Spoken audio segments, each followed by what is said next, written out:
Vía Pública.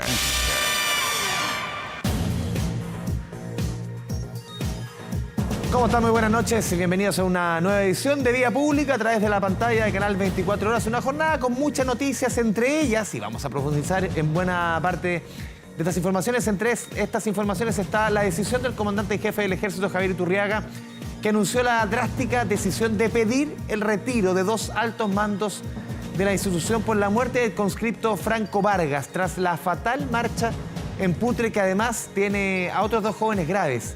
Han surgido diferentes versiones sobre las circunstancias que implicaron la muerte del conscripto de 19 años y la hospitalización de otros 45 soldados por cuadros respiratorios y gastrointestinales.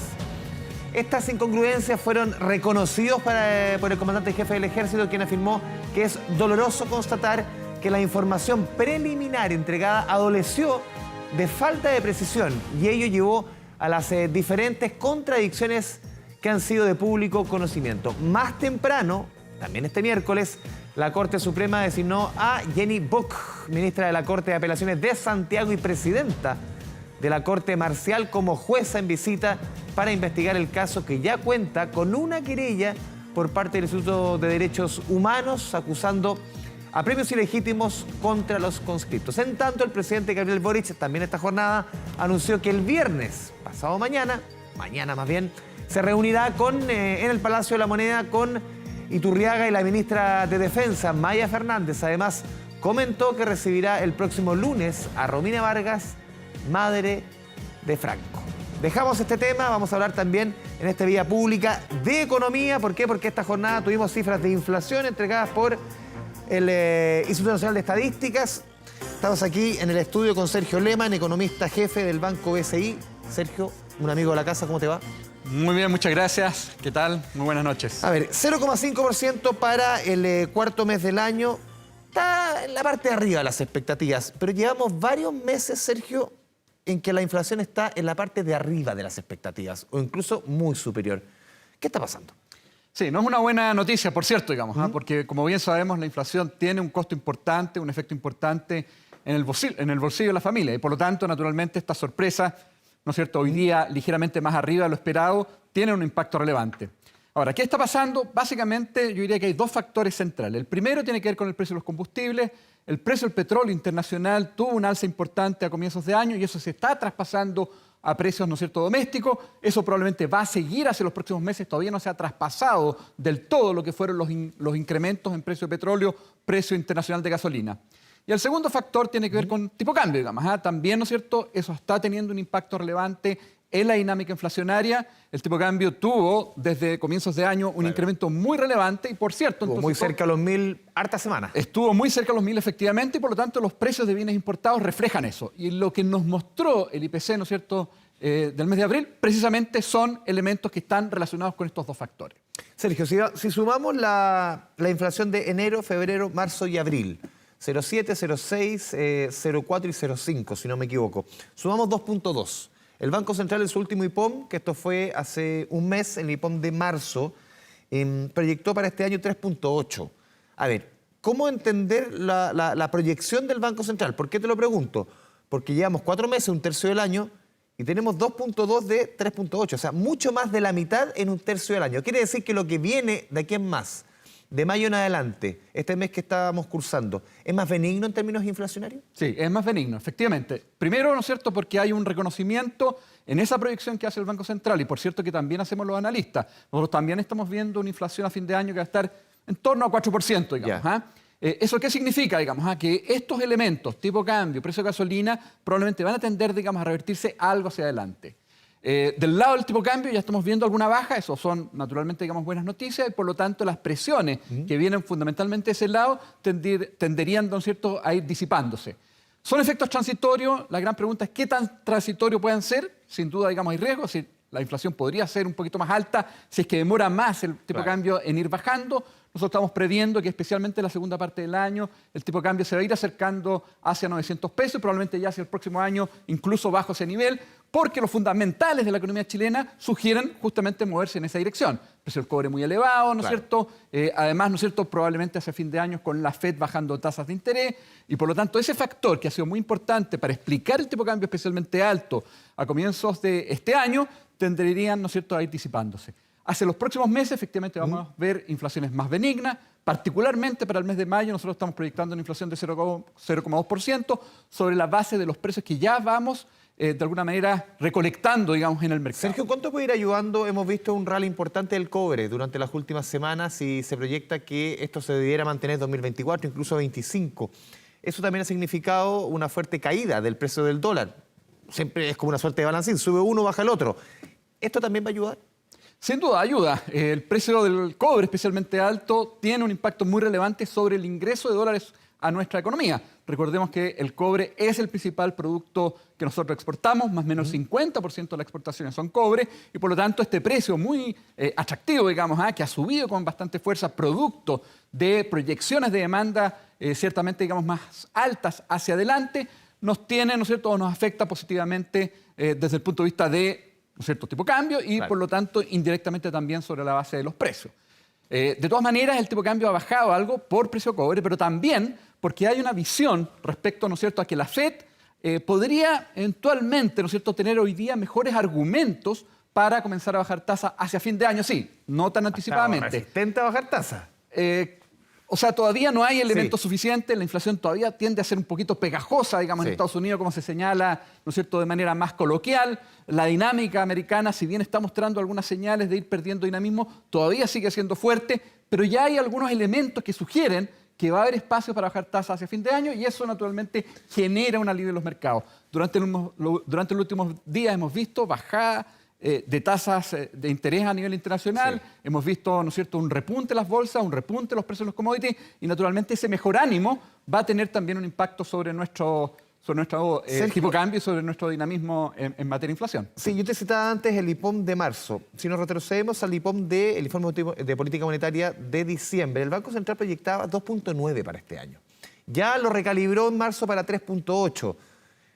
¿Qué pasó o qué ha pasado estos 4 meses? Que claro, estamos muy lejos del escenario del 2022, que teníamos inflación casi en un 13% anual. En algún momento llegamos a 14,1. Pero, ¿qué ha pasado estos primeros 4 meses que la inflación ha sido más dura, ha sido más persistente de lo que se esperaba? Es cierto, digamos, efectivamente ha sido más persistente, ya lo vimos, ¿no es cierto?, en las cifras de inflación durante los primeros meses del año. Eso tiene que ver, ya comentábamos, ¿no es cierto?, con tipo de cambio, precio de combustible, pero también a nivel internacional uno está viendo una inflación que tiende también a ser más persistente. Estados Unidos también está pasando. Lo comentamos en el caso de Estados Unidos. En el caso de Europa probablemente algo más tenue, pero ya, ¿no es cierto?, con una señal, al menos en Europa, de que sí está retrocediendo.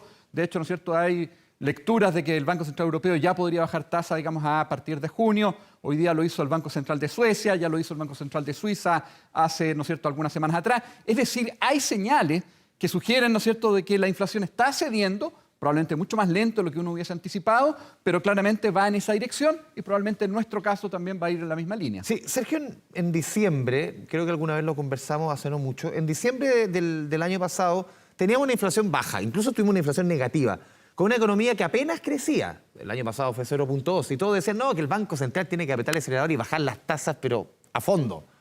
Vinieron 3 meses en que la inflación fue más alta, en que el crecimiento, incluso en el mes de febrero, superó con largueza el 4%, y muchos como que, no tiene que ser tan acelerada.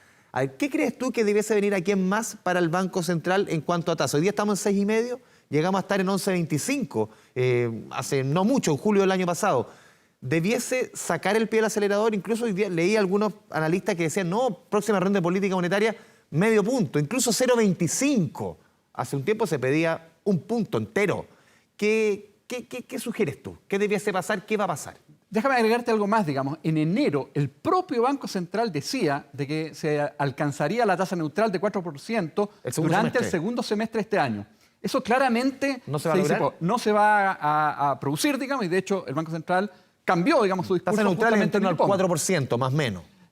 Pero el Banco Central cambió su discurso, Sí. digamos. Y más bien hoy día se está viendo que ese 4% probablemente se va a alcanzar más bien hacia mediados del próximo año. ¿Qué pasó efectivamente? Esta inflación más pegajosa, digamos. Esta idea de que probablemente la Fed también va a ser mucho más cauta en su proceso de ir bajando tasas y por lo tanto eso tuvo impacto sobre el tipo de cambio, ha llevado más bien a instalar la idea de hay que ser más gradual, hay que ser más cuidadoso. La inflación, ¿no es cierto?, tarda mucho, ¿no es cierto?, en bajar. Hay que ser entonces especialmente cauto, digamos, en ese proceso. Nuestra mirada al menos es que hay que mantener justamente esa trayectoria algo más cautelosa por estos efectos inflacionarios, por muy transitorios que puedan ser, no sabemos qué tan transitorios van a ser, digamos. Decía, probablemente pensando especialmente en tipo de cambio y en precio de combustible. Aún así, el Banco Central tiene espacio para seguir bajando la tasa, porque si uno descuenta los componentes, por ejemplo, alimentos y energía, que tradicionalmente, ¿no es cierto?, uno los saca para efecto de evaluar la política monetaria. Son más variables. Porque son más variables, volátiles. no responden a la demanda Claro. interna, responden más bien a shock externo. Si uno descuenta esos factores y también algunos productos que son muy volátiles, la inflación está más bien más cerca del 3%, digamos, de lo que sugiere la inflación total. Por lo tanto, efectivamente hay espacio para seguir bajando tasas. Y lo otro que es muy importante es que hoy día ya se han corregido los desequilibrios macro. Lo recalca el Banco Central, ¿no es cierto?, en su informe de estabilidad El financiera apretón ayer. del año pasado y el antepasado sirvió. Efectivamente, la tarea, digamos, de la política monetaria para corregir los desequilibrios Ya está hecha. Ya está hecha, digamos. Y si uno ve cuál es la trayectoria de crecimiento que se está percibiendo, digamos, hacia adelante, está más bien en línea con nuestro potencial de crecimiento. Es pobre, 2%, pero es hoy día nuestro potencial y, por lo tanto, desde ese punto de vista, hay también argumentos para llevar, ¿no es cierto?, gradualmente la tasa hacia su nivel neutral. Nosotros estamos proyectando que efectivamente en la próxima reunión, que es el 23 de mayo, si no mal recuerdo, el Banco Central va a bajar la tasa en 50 puntos base. Es decir, va a ir efectivamente regulando el ritmo. Y probablemente las siguientes reuniones, entre 25 y 50, en la medida que uno se va acercando al nivel neutral, efectivamente uno ya está, ¿no es cierto?, haciendo movimientos mucho más finos, digamos, lo que se denomina en términos más técnicos un fine-tuning, digamos, un ajuste más fino, porque ya está más cerca, digamos, y no estamos del todo seguros siempre si es que la tasa neutral es 4, o es 4,25, o es 3,75, y por lo tanto, cuando uno ya está cerca de ese nivel, hay que ir más bien probando para que efectivamente dar cuenta de que la inflación está llegando, digamos, a la Antes de pasar a una tasa expansiva, en el fondo, hoy día restrictiva. Efectivamente, la idea, ¿no es cierto?, es no pasarse, ¿no es cierto?, de rosca. Esa es la pega del llegar Banco al- Central. Y esa es la El pega del Banco timing, Central. de alguna forma. Y esa tarea, digamos, tiene mucho de arte, digamos, porque cuando uno está cerca hay que ser más cuidadoso. En general, ¿no es cierto?, siempre hay mucha incertidumbre. Los modelos, digamos, que uno utiliza tienen, ¿no es Se cierto?, toman componentes de decisiones con menos error. información. Y, por lo tanto, no solamente, claro, primero también, muchas veces no hay toda la información, entonces muchas veces lo que hay que hacer es mirar el modelo, pero también aplicar juicio. Y en ese juicio hay que ser cuidadoso en la trayectoria sobre la cual uno está mirando las bajas de tasa. Sergio Lehmann, ¿en qué momento está nuestra economía? Te lo pregunto. Hemos hablado de inflación de este 0,5, hemos hecho un raconto un poco de lo que ha sido este año, que ha estado casi siempre por encima de las expectativas o por arriba. Tuvimos cifras de crecimiento la semana pasada, 0,8. Claro, con 3 días hábiles menos, lo dijo el ministro Marcel, podría haber sido fácilmente sobre 2%, pero cerramos un primer trimestre de 2,5%.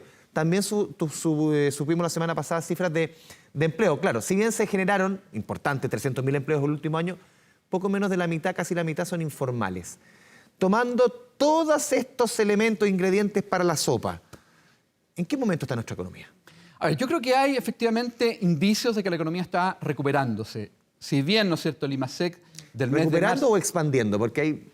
Yo diría recuperándose. Ya. Está partiendo, está, ¿no es cierto?, iniciando en un piso que es muy bajo, digamos, 0% de crecimiento 2023. Por lo tanto, está en un proceso de ir recuperándose. En la medida que el Banco Central continúe bajando su tasa de política, particularmente el componente comercio, el consumo va a seguir, digamos, mostrando, digamos, un mejor desempeño hacia adelante. Los principales elementos que van a estar empujando la economía este año van a ser consumo, comercio, digamos, de alguna manera en términos sectoriales, por la vía, ¿no es cierto?, de las bajas de tasa que está aplicando el Banco Central, pero también minería, digamos, y eso tiene que ver con la entrada en operación, ¿no es cierto?, eso lo hemos comentado en alguna otra oportunidad, de nuevos proyectos que van a estar empujando especialmente el sector exportador. Pero eso va a ser transitorio también, ese componente minero ya entra en operación y va a alcanzar su plena producción probablemente a mediados de este año, ya durante el segundo semestre ese componente no va a estar. Y por lo tanto el que va a estar ya jugando el total efecto, digamos, va a ser más bien el consumo. La inversión va a caer este año y eso tiene que ver con temas que probablemente, ¿no es cierto?, se han discutido ya y el debate es fuerte, digamos, en términos de permisología, todos los que hay una señales batería de materia proyectos equilibrio. también que este gobierno ha empujado harto para intentar frenar el tema de la permisología. Hay varios economistas que incluso no muy afines al gobierno. El otro día leí una entrevista a Klaus Schmidt-Hebel, decía, o sea, si hay gobiernos que han hecho por lo menos por intentar paliar la permisología, ha sido este. Aún así, todavía es una tarea pendiente. Aún así, hoy día, ¿no es cierto?, es muy dificultoso iniciar un proyecto de inversión. Yo estuve la semana pasada visitando empresas españolas que tienen grandes inversiones en Chile, sector construcción, sector, ¿no es cierto?, energía, etcétera, digamos, concesiones, y todas ellas señalan de que hoy día hacer un proyecto de inversión en Chile, digamos, con todo, ¿no es cierto?, lo que significa esta suerte, digamos, de permisos muy, ¿no es cierto?, importante, una carga, ¿no es cierto?, en ese sentido, digamos, en materia de permisos muy fuerte, más cierta discrecionalidad, es definitivamente casi tortuoso, digamos, iniciar un proyecto de inversión en Chile. Y eso es una carga muy fuerte, sobre todo cuando estamos viendo una inversión que cae y un crecimiento de largo plazo que es tan solo 2%, digamos. En este proceso de ir recuperando actividad económica, estamos pensando que la economía va a crecer en torno al 2%, que es muy pobre. El mundo desarrollado crece 2% también. Estados Unidos crece 2%, digamos, en términos de tendencia a largo plazo. Europa en torno a eso. Por lo tanto, la brecha entre Chile y el mundo desarrollado no se está cerrando y no se va a cerrar mientras no elevemos nuestra tasa de crecimiento, y eso exige mayor inversión, mayor productividad, digamos. Sí, Sergio, ayer también el Banco Central entregó este informe de estabilidad financiera. El primer y principal riesgo, de acuerdo al informe del Banco Central, es el escenario externo. Tú mencionabas varias veces el tema de la Reserva Federal. ¿Por qué está haciendo, y el Banco Central pone el foco de lo que está pasando, sobre todo en el exterior, como amenaza para nuestra economía? A ver, cuando tú ves, por ejemplo, en el mundo desarrollado, particularmente en Estados Unidos, una inflación que tiende a ser persistente, eso va a indicar o conlleva necesariamente a que la tasa de interés también en Estados Unidos se mantenga más alta. Las condiciones crediticias entonces son más complejas, más estrechas. Y por lo tanto, no solamente eso va a significar de que Estados Unidos puede crecer menos, sino que el mundo crece menos. Nosotros somos una economía abierta y por lo tanto lo que ocurre, ¿no es cierto?, entre nuestros principales socios comerciales tiene un impacto directo sobre nuestra economía. O sea, lo que se decía en Estados Unidos tiene directa repercusión en nuestro país. Directamente porque, ¿no es cierto?, una inflación más alta significa tasas de interés más altas. Hay una correlación importante entre las tasas de interés de largo plazo en Chile y Estados Unidos. Si las tasas de interés en Estados Unidos son más altas por, ¿no es cierto?, condiciones de arbitraje, es decir, movimiento de capitales, las tasas de interés en Chile también van a ser más altas. Por lo tanto, vamos a crecer menos. Efectivamente, es un foco muy importante que hay que mirar con especial atención, y eso naturalmente es parte, ¿no es cierto?, de las preocupaciones que el Banco Central levanta. Más, ¿no es cierto?, la deuda pública en Estados Unidos. La deuda pública en Estados Unidos viene subiendo con mucha fuerza.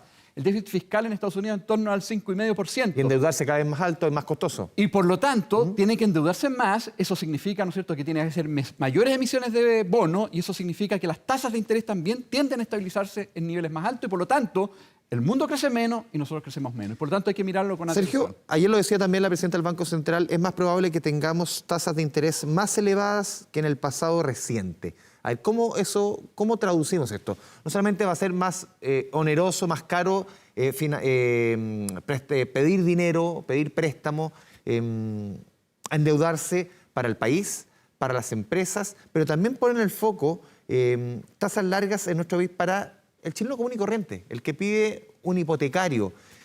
¿Endeudarse va a seguir siendo caro a nivel macro, mediano y también para el ciudadano de a pie? Sí, lamentablemente esa es la realidad hoy día. Tuvimos casi 10 años de tasas de interés especialmente bajas. Eso tenía que ver con una inflación a nivel mundial que era muy baja, digamos, y también muy bien controlada en Chile. Pero a propósito de la pandemia y también, ¿no es cierto?, en el caso nuestro, populismo, los retiros, conllevaron efectos estructurales, un debilitamiento, una pérdida de profundidad en el mercado de capitales, que lo hace ver el Banco Central también en su informe de estabilidad financiera, que significa necesariamente, por esa menor liquidez, que las tasas de interés se estabilizan a niveles más altos y por lo tanto, efectivamente, se hace más oneroso hoy día, ¿no es cierto?, endeudarse, y probablemente hacia adelante también con un premio que se mantiene mientras no resolvamos estos problemas estructurales que tienen que ver con la profundidad del mercado de capitales.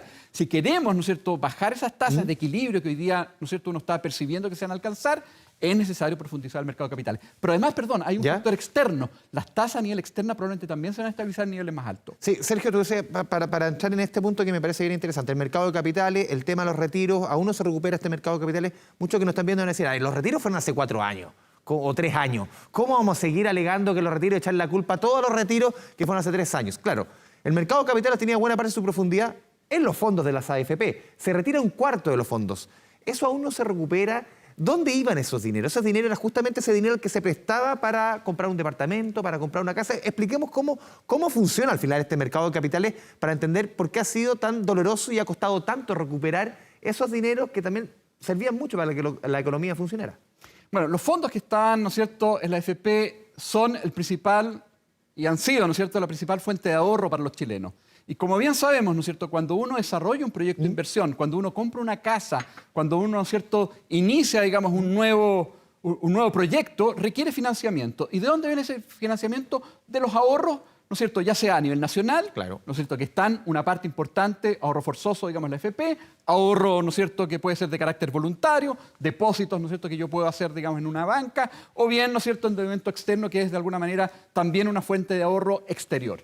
Ahora, en la medida que esa cantidad de ahorro se redujo producto de los retiros de fondos de pensiones, recordemos que se retiraron 50.000 millones de dólares aproximadamente. De 200.000 más o menos. De 200.000 aproximadamente. El PIB de Chile son 300.000 millones de dólares. Es decir, fue una cantidad muy importante, digamos. Y parte de los desequilibrios macro que se generaron, ¿no es cierto?, durante la pandemia, que obligaron al Banco Central a subir la tasa de manera muy agresiva. Y las transferencias directas del Y las Estado. transferencias directas. Fue claramente, ¿no es cierto?, asociado, digamos, a ese factor. Por lo tanto, una buena parte de los ahorros que teníamos ya no existen y, por lo tanto, hoy día hay menos disponibilidad de ahorros para financiamiento de nuevas inversiones. ¿Y cómo se estabiliza este mercado? Con tasas de interés más altas. Por lo tanto, si bien se ha ido recuperando algo de los fondos, porque naturalmente todos los meses nosotros, ¿no es cierto?, cotizamos en la AFP, pero ese ritmo es realmente leve o gradual, digamos, y por lo tanto todavía estamos muy lejos. Si uno corrige por inflación, porque también, ¿no es cierto?, no hay que mirarlo en términos nominales, no hay que mirarlo en millones de pesos de hoy día o miles de millones de pesos de hoy día, sino que hay que ir corrigiendo por la inflación, digamos, porque recordemos que acumulado en los últimos 2-3 años probablemente tenemos 30% de inflación, claro, que ha sido muy importante. Y por lo tanto, hoy día todavía estamos muy por debajo, digamos, de los niveles de ahorro y por lo tanto disponibilidad de financiamiento para nuevas inversiones que había antes, ¿no es cierto?, de esta aventura, digamos, populista. Sergio, un último punto. Antes de la pandemia, antes incluso del estallido, teníamos promedios de los hipotecarios cercanos a un 2%. ¿Volveremos en algún momento, UF más 2%? Llegamos a tener casi un 5% hace poco tiempo, tasas históricamente altas en hipotecario, y hemos visto las consecuencias en el acceso a viviendas de miles de familias a lo largo del país. ¿Volveremos en algún momento a ese 2%? ¿Cuándo volverá esa normalidad recuperando este mercado de capitales? ¿Hay que pensar en 10 años por lo menos, 5 años o un horizonte aún más largo? Yo creo que son varios años, digamos, por lo menos entre 5 y 10, si es que no hacemos algo que cambie la profundidad del mercado de capitales. Y en esa línea podría contribuir efectivamente una reforma de pensiones que eleve la cotización de 10 a 16%. Ese 6% va a ir al mercado de capitales y eso podría introducir mayor liquidez en el mercado y por lo tanto permitir que las tasas iría a la medida que se legisle así en el Congreso. En la medida que así se legisle, digamos, estoy especulando, digamos, claro, sobre la base probablemente de los debates que se han observado, digamos, en el último tiempo. Yo creo que eso es un camino que efectivamente le va a dar mayor profundidad al mercado de capitales. El hecho, ¿no es cierto?, de abrirlo, digamos, mucho más claramente a los inversionistas internacionales. Eso también permitiría dar o entregar mayor liquidez y, por lo tanto, permitir que las tasas de interés se vayan equilibrando a niveles más bajos. Pero hoy día, la verdad, que se ve muy poco probable ese escenario, porque más aún, a nivel internacional, probablemente las tasas de interés se podrían estabilizar en niveles más altos, porque, entre otras cosas, ¿no es cierto?, mencionaba el tema de la deuda pública en Estados Unidos. Si Estados Unidos no reduce su déficit fiscal, va a significar que va a tener que seguir, ¿no es cierto?, emitiendo muchos bonos, requiriendo más deuda y, por lo tanto, estabilizando las tasas a nivel internacional en niveles más altos. Y eso tiene un correlato en nuestra economía. Por lo tanto, hay factores locales que podemos hacer, pero hay factores externos que probablemente podrían influenciar también esta idea de que las tasas de interés se queden en niveles más altos hacia adelante. Sergio Lehmann, muchas gracias por este espacio de conversación con Vía Pública, Canal 24 Horas. Encantado, pues. Buenas noches. Antes de ir a la pausa, le contamos que si no puedes tener el control total de tu empresa desde cualquier parte y en línea, Kame ERP es para ti. Facturación electrónica, integración en bancos, flujo de caja, remuneraciones, todo en un solo lugar y mucho más. Desde 12 UF al año. Toda la info en kame.cl o en comercial@kame.cl. Vamos a la pausa aquí en Vía Pública. Protéjase de la delincuencia con Te Pillé, vigilancia en tiempo real de cámaras de seguridad con audio disuasivo para su empresa. Alarmas Te Pillé con cámaras conectadas a su smartphone y botón de emergencia móvil para su hogar. No sea usted la próxima víctima y contrátelos en tepillé.cl. Seguimos en Vía Pública a través de la pantalla de Canal 24 Horas. Hablamos la primera parte de economía, ahora vamos a hablar de otros temas. Tiene que ver con economía, con las ISAPRES, la ley corta de ISAPRES. La comisión mixta terminó su trabajo hoy día. Se va a votar en el Senado y Cámara de Diputados y Diputadas el día lunes esta ley corta de ISAPRES. También vamos a tocar en esta segunda parte del programa todo lo que ha sucedido con esta fatídica marcha en Putre, que lamentablemente terminó con un soldado muerto la semana pasada. Vamos a estar aquí en el estudio con el senador de la UDI, integrante de la Comisión de Salud, Sergio Cahona. Senador, bienvenido. ¿Qué tal? Gusto saludarlo. Gracias por la invitación. Y a distancia, vía Zoom, con el senador de Revolución Democrática, también integrante de la Comisión de Salud de la Cámara Alta, Juan Ignacio Latorre. Senador, bienvenido a Vía Pública. ¿Cómo le va? Hola Andrés, buenas noches, gracias por la invitación. Saludos también a Sergio. Solo aclarar que yo estuve en la Comisión de Salud hasta marzo, pero no me tocó integrar la mixta. Sí le seguí todo su trámite, pero no fui parte de la mixta. Quería aclarar eso. Ya, buen punto, senador. Y parto con usted. Se despacha de la comisión mixta hacia la Cámara Alta y también la Cámara Baja. Se va a votar el día lunes esta ley corta de ISAPRES con los puntos ya acordados. ¿Con qué sabor de boca queda, senador Latorre, con esta ley corta, que la discusión de corta no tuvo nada? Llevamos 1 año y medio. Sí, yo quiero felicitar sinceramente el trabajo de la comisión mixta, aunque no la integré, pero sí estuvimos coordinados. Nosotros como Frente Amplio nos representó la diputada Gael Joemans y estuvimos ahí bien coordinados. Y seguí todo su trámite y me parece que llega finalmente a un buen acuerdo. En algún momento yo tuve la incertidumbre si es que la mixta iba a llegar o no a acuerdo. En algún momento como que estuvo eso en el ambiente. Ahí Sergio podrá decir también que él estuvo votando, obviamente. Y mi temor era que no llegáramos a un acuerdo en la mixta antes del plazo, en el fondo, ¿no? La Corte Suprema puso la última prórroga, ya había dado un plazo extra al 12 de mayo para el cumplimiento del fallo. Eso es el domingo, y nosotros vamos a votar el lunes. Están llegando tarde, los descuentos. Estamos llegando a los descuentos, no hay un incumplimiento desde el punto de vista legal porque es un día, el tema del día hábil, digamos, como es día domingo, pero en el fondo, claro, vamos a estar votando el Senado el lunes y la Cámara en la tarde después del Senado. Y mi preocupación era que no se llegara a un acuerdo. Y en esto siempre una mixta está integrada por 10 parlamentarios, 5 senadores, 5 diputados de distintas tendencias políticas. Está el Ejecutivo ahí como colegislador donde mete proposiciones, constantemente hay una negociación permanente y muchas veces se llega a un acuerdo no perfecto, en el sentido de que no todas las partes van a estar conformes, todas las partes tienen que ceder. Y yo creo que finalmente se cumple el objetivo. Y fue mi experiencia también en la Comisión de Salud del Senado durante varios meses que tuvimos la comisión, que llegamos a acuerdo en la gran mayoría de los puntos, salvo uno que fue muy disputado, que tenía que ver con el tema de la mutualización. Claro. Ahí nosotros no estábamos de acuerdo, lo llevábamos al TC, pero en el resto de los puntos creo que hubo acuerdos bien transversales. Eso fue durante varios meses en el Senado y ahora en la Cámara, en la mixta, se llega también a un acuerdo para cumplir el fallo de la Suprema y viabilizar la estabilidad financiera del sistema, que no se caiga de alguna manera sistémicamente el subsistema privado. Ese era el objetivo, en mi opinión. Señor Gaona, ¿cuál es su posición respecto a este despacho de la Comisión Mixta? También lo conversamos justamente en comerciales. ¿Le da viabilidad al sistema, al actual sistema, que muchos ya hace rato veían obsoleto las ISAPRES? ¿Le da viabilidad hacia un nuevo sistema asegurador privado de salud? Bueno, sí, efectivamente, Andrés, y aprovecho de saludar también a Juan Ignacio, con quien me tocó trabajar no solo en la Comisión de Salud, en la Comisión de Medio Ambiente, y siempre pudimos llegar a muy buenos acuerdos, digamos, a pesar de que estamos prácticamente en las antípodas de las ideas, pero en general cuando se trata de Chile siempre buscamos las mejores fórmulas de acuerdo. Efectivamente, yo creo que el acuerdo que se llegó es bastante distinto a cómo el gobierno ingresó el proyecto de ley, y bastante distinto en el sentido que le da una estabilidad al sistema de manera transitoria para poder efectivamente ir caminando a un sistema de salud privado que tenga más rasgos de seguridad social que más que de contratos individuales de aseguramiento.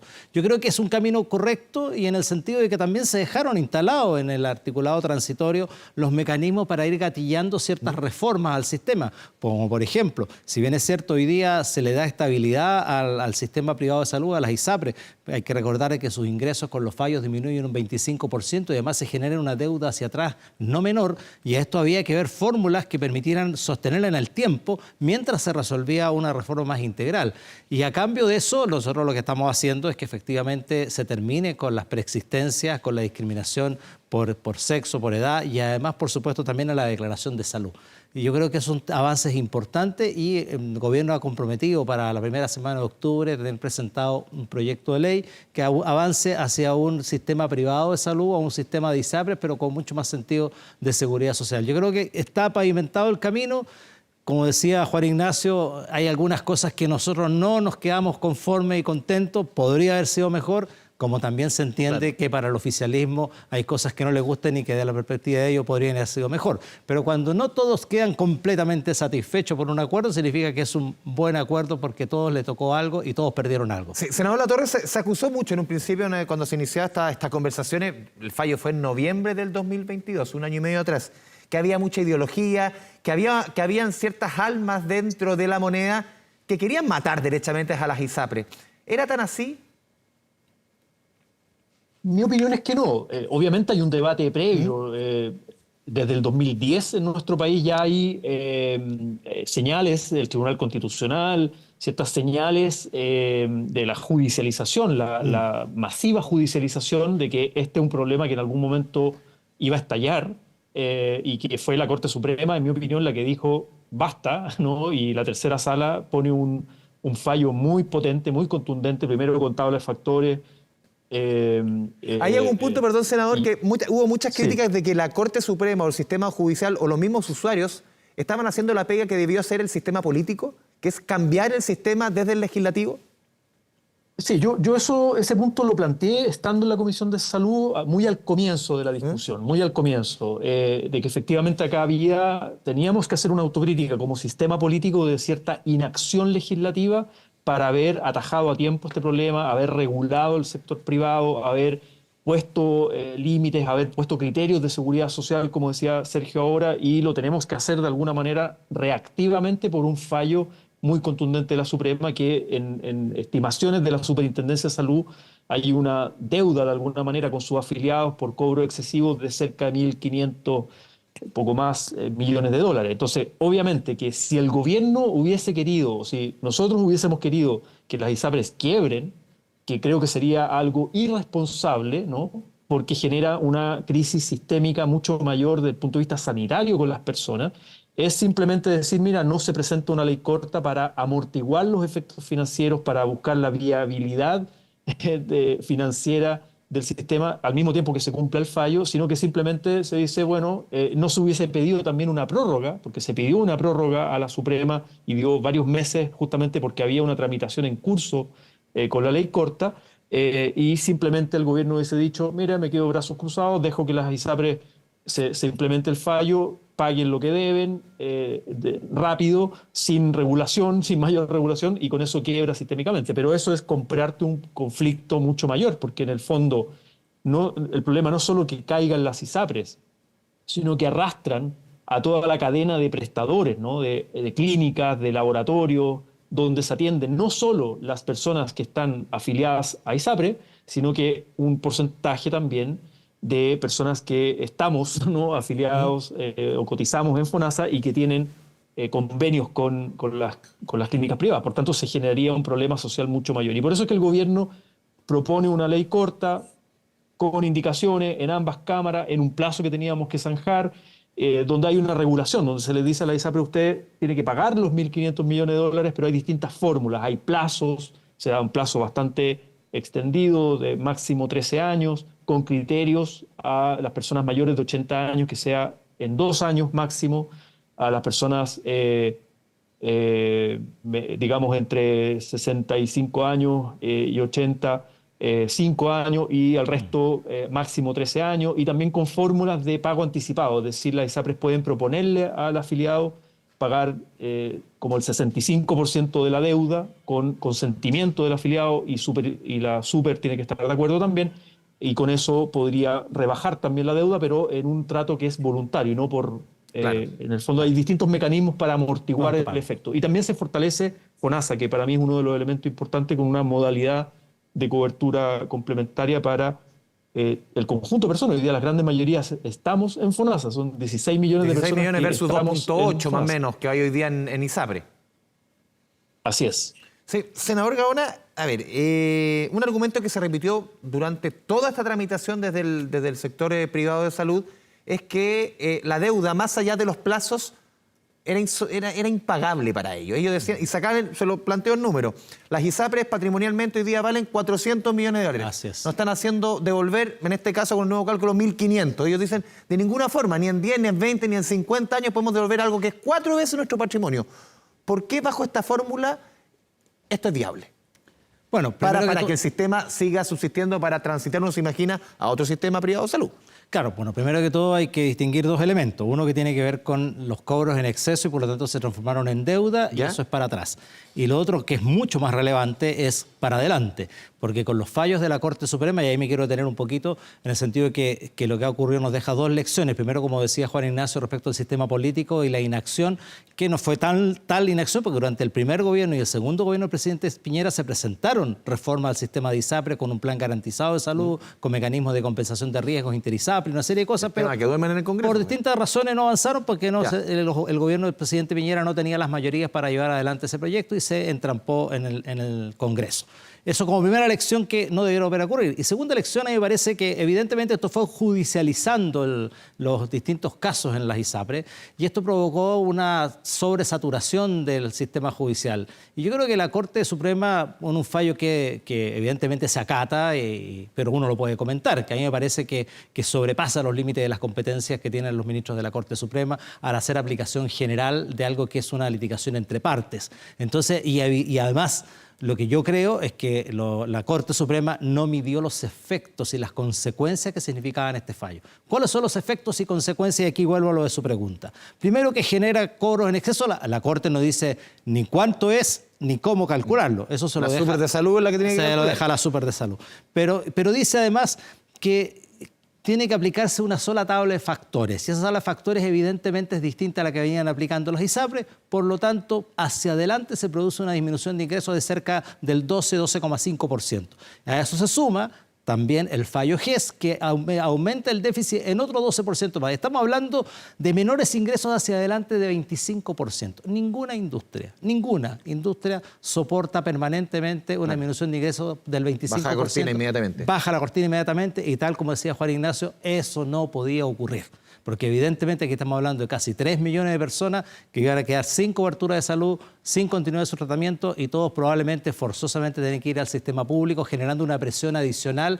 Ya todos sabemos los problemas que tenemos con las listas de espera. Imagínense lo que significa para toda esa gente incorporarse al sistema público. Se crea la MSC, tengo mis dudas, pero evidentemente hay que generar la oportunidad de que eso se pueda desarrollar y por eso lo votamos a favor. Creo que tiene muchas deficiencias la modalidad de cobertura complementaria del FONASA, pero bueno, yo creo que esa deficiencia la iremos corrigiendo en el tiempo. Por tanto, es evidente de que esa deuda es impagable. Usted decía que la industria vale casi 366 millones de dólares y la deuda es 4 veces. Ahora, con todos los mecanismos, lo que mencionaba Juan Ignacio, el pronto pago, el plazo, hay una serie de cosas que permite que esa deuda se vaya pagando. Además, el sistema que se acomodó para el ICSA, que se votó hace poco tiempo atrás en la Ley de Reajuste del Sector Público, justamente que se adelantó para de junio a marzo. Exacto, y además se sacó un factor importante, porque el ICSA es el promedio ponderado de las alzas de costo que tienen las ISAPRES producto de la aumento de precio de las prestaciones y el aumento de uso o la frecuencia de uso de las prestaciones. Pero y además tiene el tema de las licencias médicas, cuánto se gasta en las licencias médicas y además tenía un factor que le incorporaba que era incorporar la modalidad de libre elección del FONASA, los costos del FONASA. Y evidentemente como los costos del FONASA están subvalorados, eso lo que hacía era tirar el alza para abajo. Y lo que se hace con esto es sacar el efecto de FONASA de tal manera que el alza sea la real. ¿Por qué digo real? Porque los precios de FONASA son prestaciones subvaloradas. Si uno se va a cualquier clínica a operarse, FONASA le cubre solo el 18%, es porque el FONASA paga no lo que vale realmente una prestación, sino que bastante menos. Al sacar usted ese factor del ICSA, evidentemente permite que efectivamente el alza sea a precio real. Y lo que se hizo fue incorporar eso para los 3 años siguientes o hasta cuando se mejore el indicador de la manera más adecuada, que puede ser durante este año. Por tanto, todos esos efectos van de alguna manera mitigando toda la dificultad que genera esta deuda abultada. El periodo ha aumentado a 13 años, la posibilidad de que el ICSA dure un poco más de lo que hoy día está durando va a depender del proyecto de ley que se presente y todo eso, cuánto tiempo más podrá. Se fijó hoy día en 3 años más, pero podría ser solo este año, podrían ser 2 años máximo, depende del proyecto de ley. Y por lo tanto, todas esas medidas van a ir mitigando este efecto y se hace más llevadera esta mochila que le genera la Corte Suprema al sistema de salud en este camino de transición de un sistema de aseguramiento privado de salud, en este caso las ISAPRE, a un sistema mixto, que también puedan estar los privados prestando el aseguramiento de la salud, pero con más criterios de seguridad social. Y eso con un plan garantizado universal, con seguros de segundo piso, con seguros complementarios, en fin. Hay una arquitectura que se está construyendo y que, además de esta ley corta, quedaron establecidas para poder ir avanzando. Sí, en el sentido que habla el senador Gaona, senador Latorre, debiésemos caminar ya a un sistema completamente distinto a lo que tenemos hoy día, en que ambos sistemas puedan conversar, que sea un sistema realmente mixto, que el tema del aseguramiento privado de salud tenga un componente de seguridad social, porque hoy día de eso tenía re poco. ¿Cuánto distinto va a ser y cuán distinto también va a ser al plan original que tenía el gobierno al comienzo del presidente Boric? Me tocó conversar muchas veces con Camilo Cid y del mismo las entrañas del gobierno reconocen que lo que va a salir o lo que está saliendo es bien distinto a lo que proponían originalmente. Sin duda es parte del arte de gobernar y sobre todo con la correlación de fuerza, las mayorías que tenemos, ¿no? Si tú me preguntas, mi ideal tiene que ver con un seguro público universal de salud, mi ideal, insisto en esa posición, ¿no? Pero esto es parte del debate democrático y uno tiene que saber si cuenta con esos apoyos ciudadanos y en el Congreso también para llevar adelante ese ideal. De cómo funcionan muchos países desarrollados por lo demás, donde hay un seguro público obligatorio para todos, universal, donde todos cotizamos dependiendo de nuestra renta, pero que es solidario y que cubre, financia, y la salud finalmente, la prestación, no depende del bolsillo de la persona. Y en las prestaciones puede haber perfectamente integración público y privada, es decir, clínicas privadas, laboratorios, etcétera, pero con una articulación sanitaria. Un poco lo que vivimos en pandemia. Claro, por el tema de las camas. Lo digo, claro, en el fondo ahí no te preguntaban si usted tenía plata o no tenía plata, sino que era el criterio sanitario la urgencia, ¿no? El que operaba y primaba. Lo mismo con el tema de la vacuna, fue un bien público, ¿no? La salud. Ahora, es un derecho social. Pero bueno, probablemente lo que terminemos debatiendo con el proyecto que ingrese el gobierno el 1 de octubre es cómo el subsistema privado de seguros, estamos hablando de la ISAPRE, es un seguro, incorpora criterios de seguridad social, termina la discriminación, el descreme, ¿no? Hay mucho que todavía entrar a picar en términos de la selección adversa, la selección de clientes, por decirlo así, más sanos, más jóvenes, ¿no? Con menos problemas de salud, la discriminación hacia las mujeres. Que sea mejor negocio, en el fondo. Embarazadas, adultos mayores, niños, claro, o sea, ya hay una serie de criterios que de alguna manera ya la Corte Suprema también pone elementos y dice, ¿sabe qué? Acá estamos hablando de seguridad social, esto no es como comprar seguros de autos en el fondo, ¿no? Tiene que tener una mirada distinta a este mercado y cierta regulación también. Y después en la prestación yo creo que se ha avanzado en Chile, tenemos que todavía seguir avanzando mucho más en la necesaria coordinación público-privada para reducir listas de espera, algunos especialistas en salud pública que han ido a la Comisión de Salud del Senado a plantear la inflación que hay muchas veces de prestaciones, ¿no? De donde el paciente, la persona va a un especialista, le mandan exámenes, va a otro, hay una inflación de prestaciones que no está regulado como por paquete con criterio sanitario. Y eso existe hoy día, no es que estemos inventando la rueda, no es que acá esto existe en los países desarrollados, con usos mucho más eficientes, racionales de los recursos y con criterios también de equidad. Tenemos mucho que avanzar, la universalización de la atención primaria también, por ejemplo, ¿no? Entonces, me parece que por ahí debe ir lo que decía Sergio respecto a las licencias médicas. Hoy día se gasta mucha plata en licencias médicas, hay fraude, sí. Hay mucho que meterle elementos de eficiencia, ¿no? Por tanto, hay elementos para avanzar hacia una reforma y tal vez no va a ser todo lo que queríamos nosotros y esto se trata del debate democrático para buscar acuerdos, pero avanzar y no quedar estancados en una situación que todavía duele en Chile, que la salud depende mucho del bolsillo que tiene la persona, ¿no? Cuando la salud es un derecho social y que debiera ser cubierto, en mi opinión, más solidariamente. Sí, nos quedan un par de minutos y los escucho atentamente porque como que a nadie le encanta, pero todos dicen, a ver, si no nos gusta todo es porque claramente aquí hay un avance. Exacto. En el fondo me recuerda un poco la discusión de la Comisión de Expertos del segundo proceso constitucional, que al final como que los 20 y tantos expertos, ninguno quedó contento, pero al parecer todos decían que por aquí puede ir la salida. Exacto. ¿Debiese tener luz verde, senador Gaona, estos lunes? Yo espero que sí. Debiera tener luz verde. El acuerdo fue prácticamente mayoritario.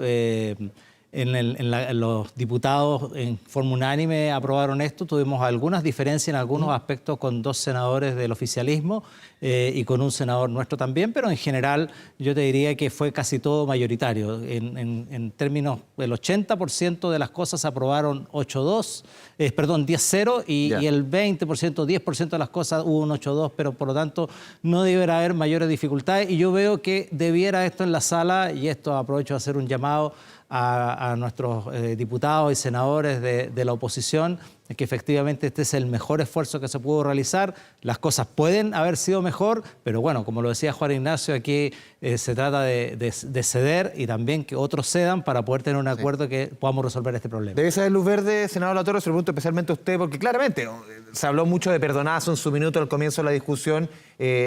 Sobre todo en el oficialismo uno ve que hay visiones mucho más críticas respecto al rol de las ISAPRES durante los últimos 40 años.